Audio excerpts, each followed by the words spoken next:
This is calling case number 24. All right, pause right here. This is a sentencing hearing, not a trial. That means guilt has already been established.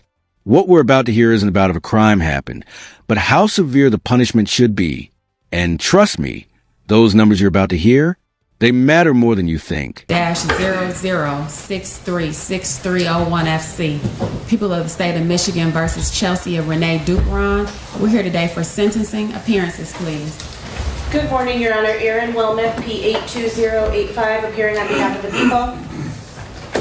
And good morning, Tiffany Howell, on behalf of Chelsea Dupon, P79667. Sticking with the record. Chelsea Dupon. All right, good morning to all of you. Today is the day and time set for sentencing. Have you had an opportunity to review the contents of the pre-sentence investigation report with your client? Yes, I have. Did you catch that? 162 to 270 months. That's roughly 13 and a half to over 22 years. And here's the key. Those numbers aren't random. They're driven by offense variables, and every single point added or removed can swing years of someone's life. This hearing is a legal chess match. Any additions, deletions, or corrections to be made? No. And from your standpoint, can I rely on the accuracy of the PRVs, the OVs, and the sentencing guideline range being 162 to 270 months? Yes. On behalf of the people? Here we go. This is where things get heavy. The prosecution isn't just talking law anymore. They're talking impact. And legally speaking, emotional harm to a victim's family can be just as powerful as physical evidence. The question is, how much does grief weigh on a sentencing scale? Your Honor, no changes to the body of the report. I do have some changes to the scoring of the offense variables.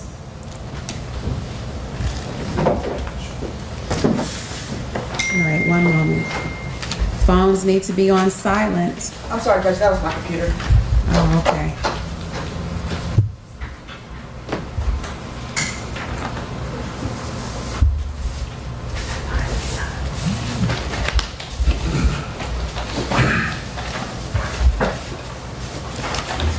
All right, go ahead, Ms. Wilmeth.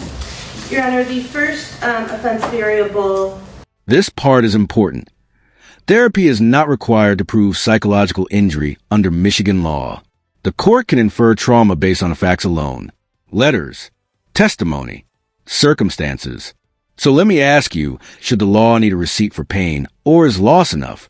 Is OV5 for psychological injury to member of victim's family.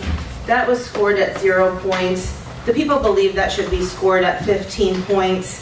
The court is in receipt of multiple letters from family members. Also, the court will be hearing from 2 family members today, so certainly if you would like to hold that in abeyance until you hear from those family members. But I think even just based on the letters, it is clear Now we shift gears from emotional harm to intent. OV6 is all about what was going to the defendant's mind. And intent is one of the hardest things to prove in law, because we're not reading thoughts, we're reading actions. Suffering that both sides of this family have endured as a result of Lila's death. This was a brutal homicide, a tragic way to lose a child that you love, and I think that the psychological injury would be evident. And as this court knows, actual therapy is not required, so we do believe that should be scored at 15 points. Anything on behalf of Ms. Dupon? 1 second, Your Honor.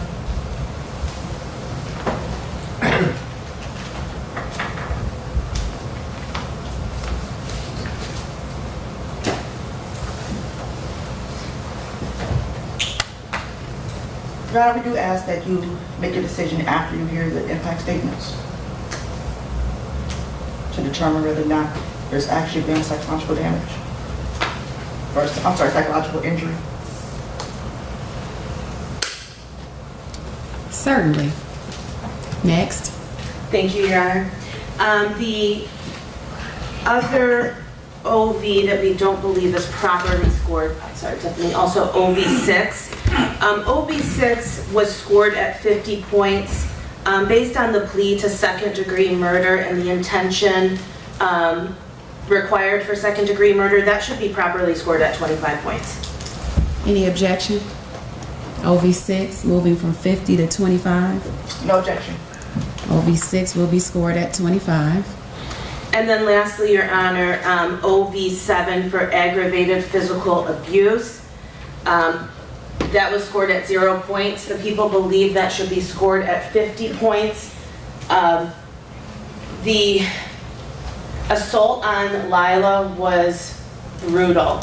This court had the opportunity to see pictures in relation to a motion that was filed by previous counsel, a motion to exclude the autopsy photos and scene photos, to which we litigated and the court viewed those photos.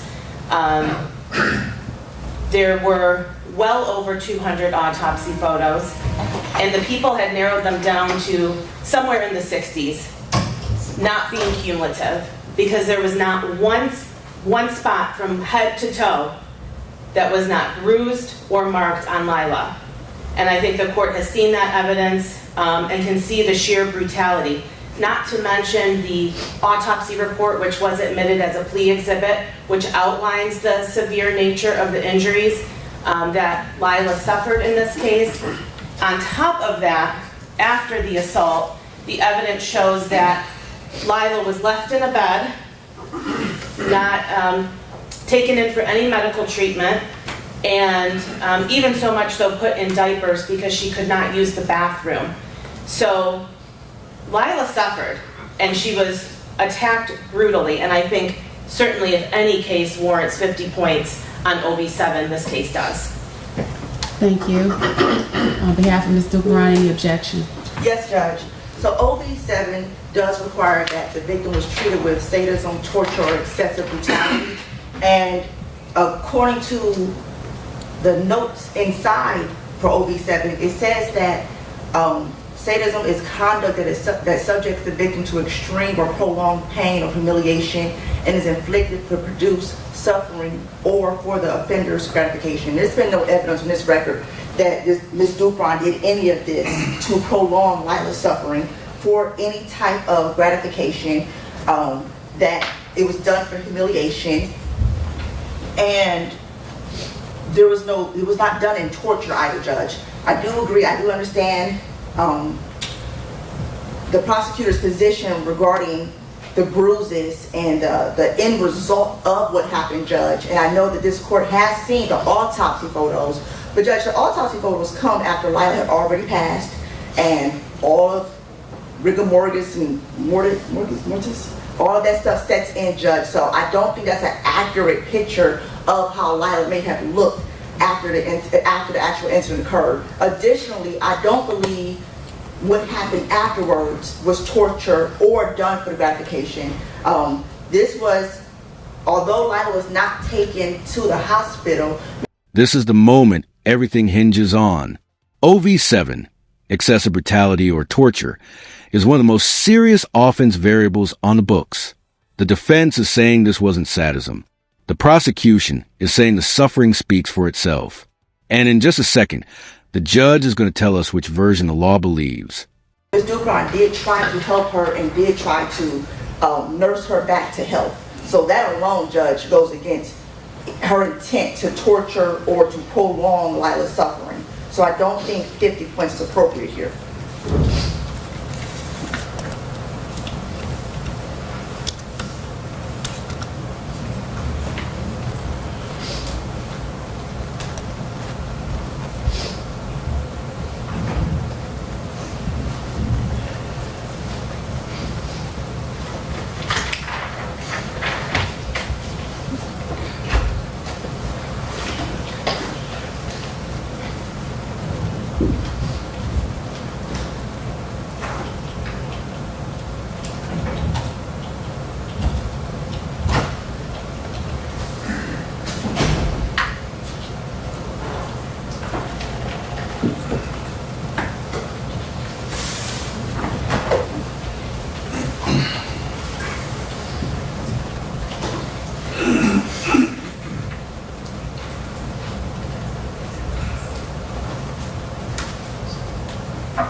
All right, this court finds that Lila was certainly tortured. Certainly there was excessive brutality that occurred. And certainly that conduct was also egregious.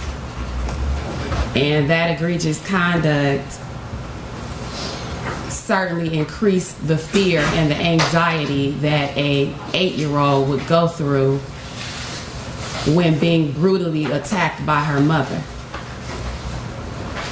And the court, the parties are right. The court has had the unfortunate opportunity to review the autopsy photos, which, if there was a word that surpassed brutal or egregious, that would be the word I would be using. Unimaginable is what the court had to review. And so the court will score OV7 at 50. And the objection from the defense is noted for the record. Any other additions to the offense variables on behalf of the people? No further changes on behalf of the people, Your Honor.